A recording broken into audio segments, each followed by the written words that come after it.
Topics that is triangles पढ़ेंगे और this is basically related to the congruent triangles जो कि हमने क्लास 7th में भी पढ़ा। ओके, तो जो कॉन्सेप्ट्स हमने क्लास 7th में पढ़े थे सेम एज इट इज आपको क्लास 9 के लिए भी लर्न करने हैं और उसी के अकॉर्डिंग हमारी एक्सरसाइज में क्वेश्चंस हैं।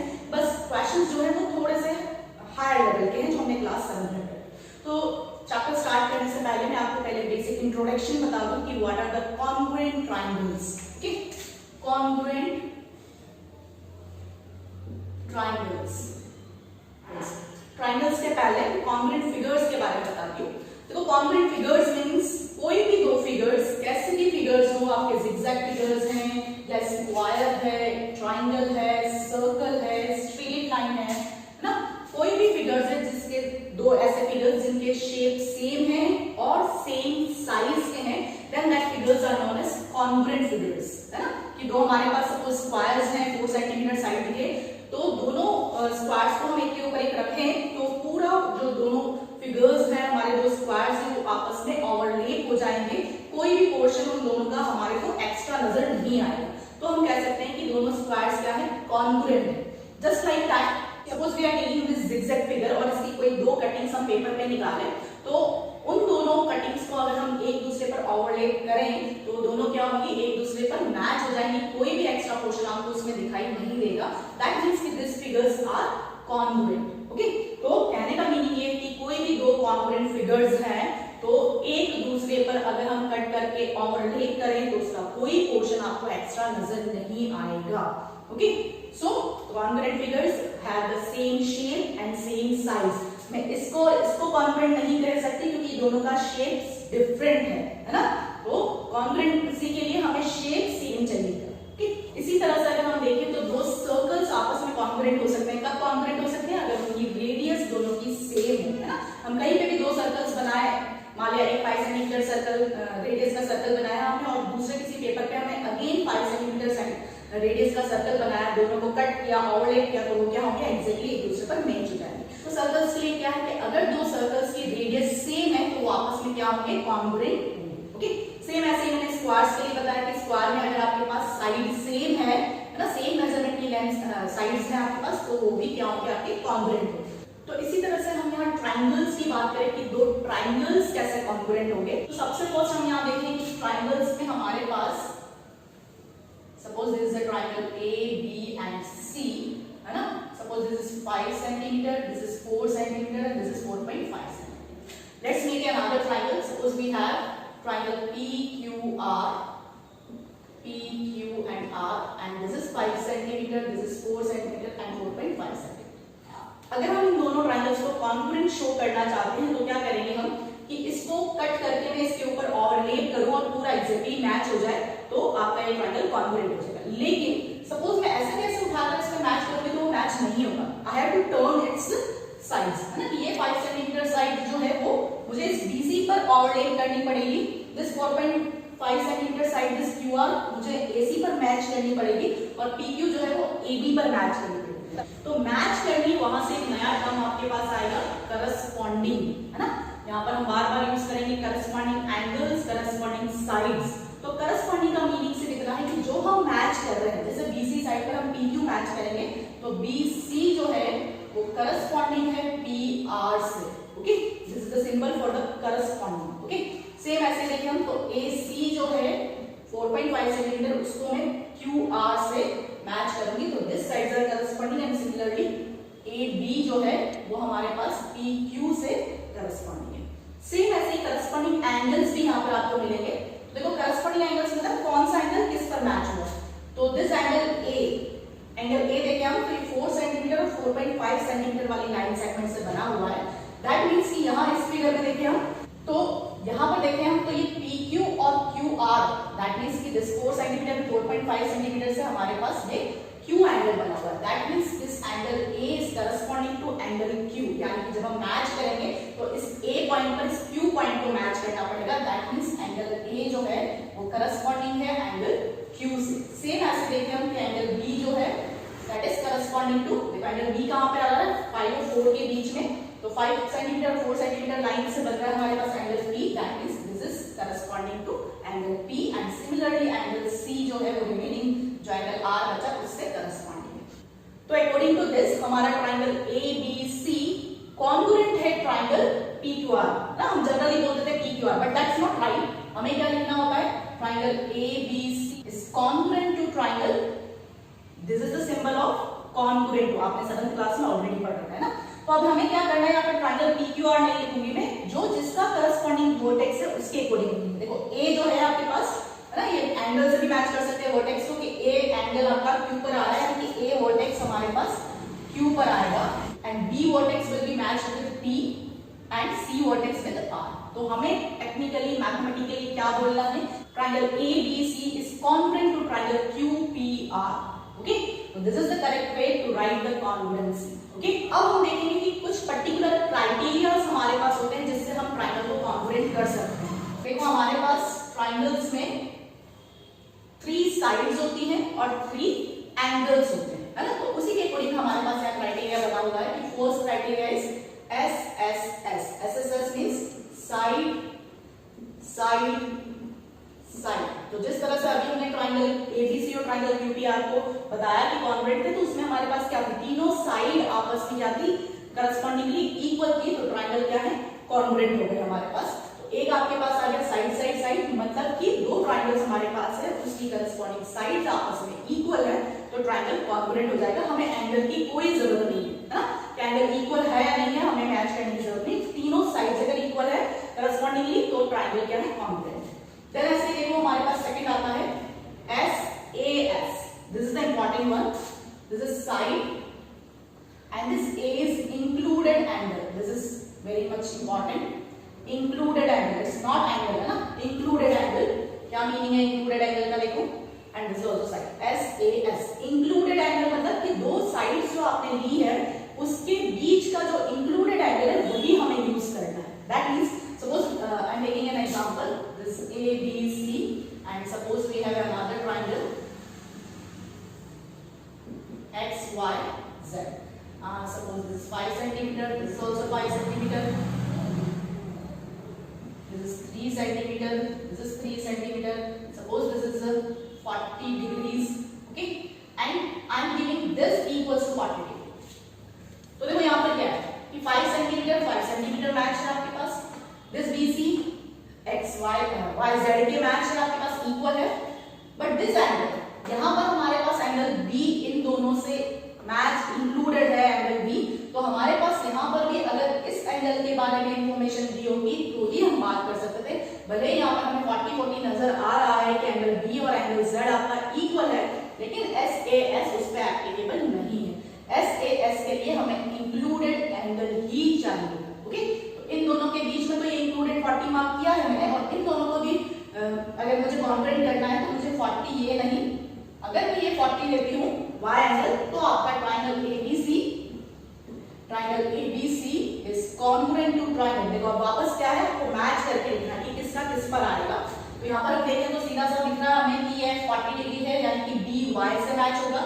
A जो वर्टेक्स है कैसे बना हुआ है, 5 सेंटीमीटर लाइन, और जो अननोन साइड है जिसके बारे में मैंने कोई मेजरमेंट नहीं दिया, उससे हमारा A बन रहा है।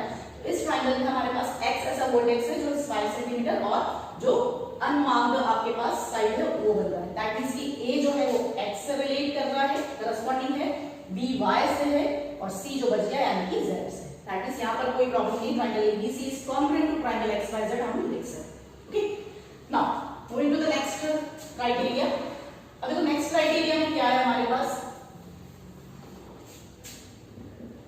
Now the third criteria, that is ASA। That means angle, this is also included side and this is angle।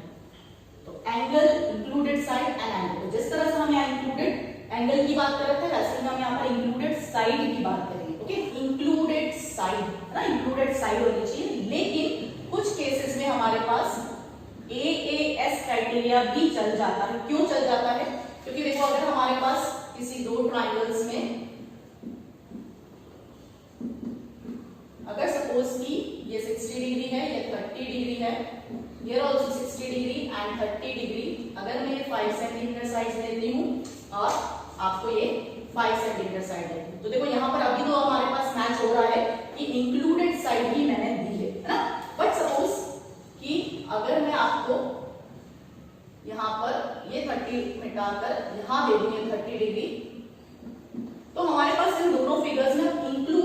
Side नहीं है, दो एंगल तो इक्वल है, this angle B is equals to angle Y, angle C is equals to angle Z, but this side is not included side, है ना, कि ये यहाँ पर अगर बीसी होती तो इंक्लूडेड मानते हैं, लेकिन इवन दैट हम कह सकते हैं कि by AAS this are the congruent triangles.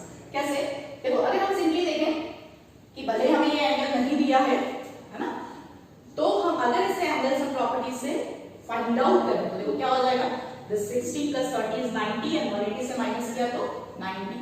Again यहाँ पर भी देखें तो अगेन सेम रूल कि एंगल्स एंड प्रॉपर्टी से निकाले हम, तो ये थर्ड एंगल आपका क्या होगा, इक्वल।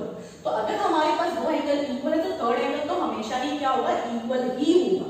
तो उसके अकॉर्डिंग हम ASA यूज करें या AAS यूज करें, आपका काम चल जाता है ना, दोनों से ही हम कॉन्ग्रुएंट प्रूव कर सकते हैं। बट जो सेकंड क्राइटेरिया हमने देखा SAS, उसमें कोई ऐसा ऑप्शन नहीं है कि आप SSA को भी सही कर दो, है ना, SSA आपके पास कोई क्राइटेरिया नहीं बनेगा। ओके, चलो now last one, fourth criteria देखो आपका, the fourth criteria related to the right angle triangle क्या है, RHS। The fourth criteria is RHS, that is right angle hypotenuse and side. देखो साइड यहाँ पर जो है वो ट्रायंगल की कोई भी रिमेनिंग साइड हो सकती है हाइपोटेनस के अलावा। जैसे suppose we have it this ABC right angle triangle and B is 90 degree and this is PQR. Okay, now suppose I have given this 5 centimeter and this is 5 centimeter, this BCB 3 centimeters and this is 3 centimeters. अब देखो हमें यहाँ पर क्या है, right angle, तो दोनों में आपके पास एक एंगल 90 डिग्री है तो राइट एंगल इक्वल है। Hypotenuse, that means here AC is hypotenuse and here QR is hypotenuse and both are equal to 5 centimeters and side। तो देखो साइड कोई सी भी हो सकती है, यहाँ पर मैंने BC साइड है और यहाँ पर हमारे पास QR साइड है, तो क्या है हमारे पास right angle hypotenuse side, that means RHS property से ट्रायंगल्स क्या है हमारे पास, कॉन्ग्रुएंट। ओके, अब देखो यहाँ पर हम कैसे लिखेंगे, triangle ABC is congruent to triangle, कैसे, कौन किसका करस्पॉन्डिंग वर्टेक्स होगा, लेट्स चेक। देखो B पर 90 है, Q पर 90 तो B तो आपके पास क्या हो जाएगा, P से मैच हो जाएगा, उसमें कोई प्रॉब्लम नहीं है।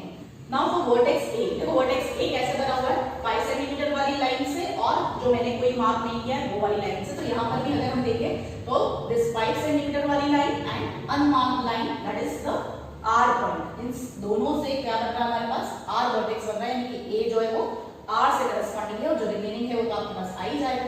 That means triangle ABC is congruent to triangle RPQ। Okay, तो ये इंपॉर्टेंट होता है, नॉर्मल स्टूडेंट यहाँ पर यही बोलते हैं कि triangle ABC is congruent to triangle PQR, but it is wrong, है ना, हमें यहाँ पर मैच करके कौन किसका करस्पॉन्डिंग है उस तरह से लिखना है। Okay, so this are the four criterias, SSS, SAS, ASA and RHS, जिससे हम ट्रायंगल को कॉन्ग्रुएंट प्रूव करेंगे। Okay, and with that one thing is more कि जब भी हमारे पास ट्रायंगल कॉन्ग्रुएंट हो जाएंगे तो उसके जितने भी रिमेनिंग एंगल्स और साइड्स होंगी वो भी आपस में क्या होंगी, इक्वल होंगी। जैसे सपोज करो यहाँ पर कि ट्रायंगल हमारे कॉन्ग्रुएंट हो चुके हैं, दैट मींस मैं इससे रिजल्ट ये निकाल सकती हूँ कि दिस AB जो कि हमें गिवन नहीं है क्वेश्चन में, that must be equals to this PR, है ना, क्योंकि इसकी करस्पॉन्डिंग साइड्स नहीं है तो ये क्या होंगी, इक्वल ही होंगी। ऐसे ही कि एंगल A मुझे नहीं पता है तो एंगल A भी क्या है आपके पास, देखो एक इसके करस्पॉन्डिंग था आपका एंगल R से, तो एंगल R के इक्वल ही होगा क्योंकि हमने बता दिया कि ट्रायंगल क्या है, कॉन्ग्रुएंट। एंड सिमिलरली हमारे पास एंगल C जो है वो भी क्या होगा, इक्वल होगा हमारा एंगल Q से, है ना। तो इसके लिए हम एक टर्म लिखेंगे यहाँ पर बार बार, by CPCT। What is this CPCT, है ना, बार बार यूज में आएगा आपका ये, रीजन में लिखेंगे हम this CPCT, this is the short form of corresponding parts of congruent triangles। okay, that means वैसे पूरा स्टेटमेंट तो ये है कि corresponding parts of congruent triangles are always equal, लेकिन शॉर्ट फॉर्म में हम क्या लिखेंगे, CPCT। that means कि जब भी हमारे पास ट्रायंगल कॉन्ग्रुएंट हो जाएंगे तो उसके जितने भी रिमेनिंग एंगल्स हैं, जितनी भी रिमेनिंग साइड्स हैं करस्पॉन्डिंगली, वो आपस में क्या होंगी, इक्वल होंगी। ठीक, तो चलो अब इसको कैसे प्रॉपर्ली लिखना है, आपको कैसे शो करना है, वो भी इंपॉर्टेंट है। So let's take exercise 7.1। देखो बिफोर स्टार्टिंग द एक्सरसाइज मैं आपको कुछ हिंट्स देना चाहूंगी। जैसे क्लास 7 में आपने सेम टाइप के क्वेश्चंस करे, लेकिन that are the easier one. यहाँ पर थोड़ा सा आपको अपर लेवल के क्वेश्चंस होंगे। कुछ क्वेश्चंस में हमें मीडियन वर्ड यूज में लिया गया होगा, कहीं पे आपको एल्टीट्यूड दिया होगा, कहीं पे आपको परपेंडिकुलर बाइसेक्टर दिया होगा। ओके, तो इन सब के मीनिंग आपको पता होने चाहिए, तो हमारा काम थोड़ा इजी हो जाता है। सो देखो मीडियन क्या होता है? Median is the line segment joining the vertex to the mid point of opposite side. क्या है? Suppose we have a triangle this P, Q and R, और अगर मैं P से मीडियन बनाना चाहती हूँ तो जो सामने वाली साइड है उसका मिड पॉइंट, सपोज से T है, T आ गया आपके पास, तो P T अगर हम ज्वाइन करेंगे तो this is the median. Okay, तो जहां पर भी आपके पास मीडियन वर्ड आता है तो आपको समझ जाना चाहिए कि हमारे पास QT and TR both are equal, है ना। तो जब भी आप फिगर बनाओ ये टर्म्स रीड करके वहां पे मार्क कर सकते हो, तो आपको इजीली पता चलेगा कि जैसा अगर इन दोनों ट्रायंगल्स को मुझे कॉन्ग्रुएंट करना है तो इसमें एक टर्म है QT equal to TR use कर सकते हैं। Okay, in the same way देखो एल्टीट्यूड। अब एल्टीट्यूड क्या है हमारे पास? Suppose we have a triangle ABC और A वर्टेक्स से अगर मुझे एल्टीट्यूड बनानी है तो यहां से जस्ट एक स्ट्रेट लाइन है, suppose this is AD, perpendicular that means ये 90 डिग्री पर होगी। That is the meaning of altitude कि दिस AD इज एल्टीट्यूड। वैसे ही B से बनाना है तो B से सामने वाली साइड पर एक परपेंडिकुलर लाइन बनाओ तो BE इज एल्टीट्यूड। तो एल्टीट्यूड से हमारा क्या मीनिंग निकलेगा कि that this angles are of 90 degrees, है ना। तो ये भी एक टर्म हम यूज करेंगे कॉन्ग्रुएंसी के अकॉर्डिंग। देन परपेंडिकुलर बाइसेक्टर, है ना, कहीं पे हमारे पास परपेंडिकुलर एंड बाइसेक्टर वो टू टर्म्स आते हैं, परपेंडिकुलर भी है और बाइसेक्टर भी है। तो सपोज करो कि you have a triangle ABC and from A there is a perpendicular bisector AD, that means कि स्ट्रेट लाइन है AD जो परपेंडिकुलर है और सामने वाली साइड को बाइसेक्ट भी कर रही है ना, मतलब कि दोनों ही टर्म्स इंक्लूड हो रहे हैं यहाँ पर। ये लाइन जो है वो this AD is perpendicular bisector of BC, that means कि AD परपेंडिकुलर है, that means 90 है, और बाइसेक्टर है, that means कि BD और DC भी क्या है? इक्वल है। ठीक है, तो जब भी ऐसे कुछ टर्म्स आपके पास आ रहे हैं क्वेश्चन में तो आपको फिगर में इस तरह के नोटेशंस मार्क कर देना है। मीडियन है यानी कि दोनों साइड इक्वल है, एल्टीट्यूड है मतलब 90 ले सकते हैं, और परपेंडिकुलर बाइसेक्टर है तो this 90 and with this BD equal to DC आपको यूज करना है। Okay, so let's take exercise 7.1 question number second. First बहुत इजी है, आप सेकंड जब करोगे तो फर्स्ट आपको इजीली समझ में आ जाएगा। Okay, now let's take this exercise 7.1 question number second. What we have given, this ABCD is a quadrilateral in which AD is equal to BC. तो देखो आप अपने फिगर में भी मार्क करते जाओ, AD is equal to BC, है ना। Then angle DAB, okay, DAB, that means this whole angle is equal to angle CBA, that means this whole angle. Okay, and we have to prove that triangle ABD is congruent to triangle BAC. तो देखो यहाँ पर ये थोड़ा सा complicated figure है, आपको जो प्रूव करना है वो आपको ध्यान से देखना है कि इन सारे ट्रायंगल्स में से, बहुत सारे ट्रायंगल्स यहाँ पर है, उनमें से हमें किसे कॉन्ग्रुएंट प्रूव करना है। तो this triangle ABD and BAC। Okay, अब देखो इसमें प्रूफ जो हम लिखते हैं प्रॉपर्ली लिखा जाता है।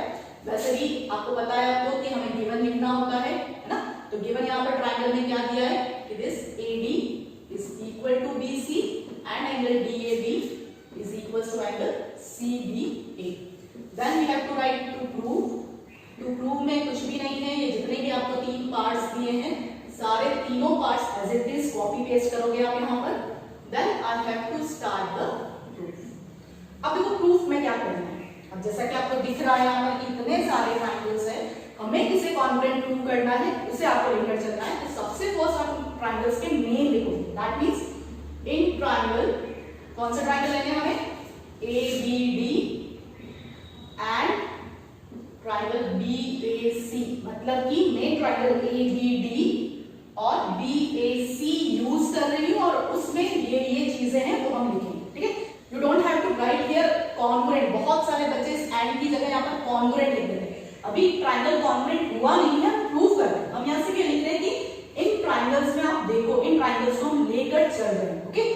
Have to write and only, okay. Then अब चेक करो, देखो हमारे पास इन ट्रायंगल्स के अकॉर्डिंग क्या क्या टर्म्स हैं। देखो अगर आपको ऐसा लगता है कि बहुत कॉम्प्लेक्स फिगर है तो आप थोड़ा सा साइड में इसको अलग से भी बना सकते हो। कैसे अलग से बनाना है, जिस शेप का दिख रहा है वैसे के वैसा यहाँ पर आप फोल्ड करो।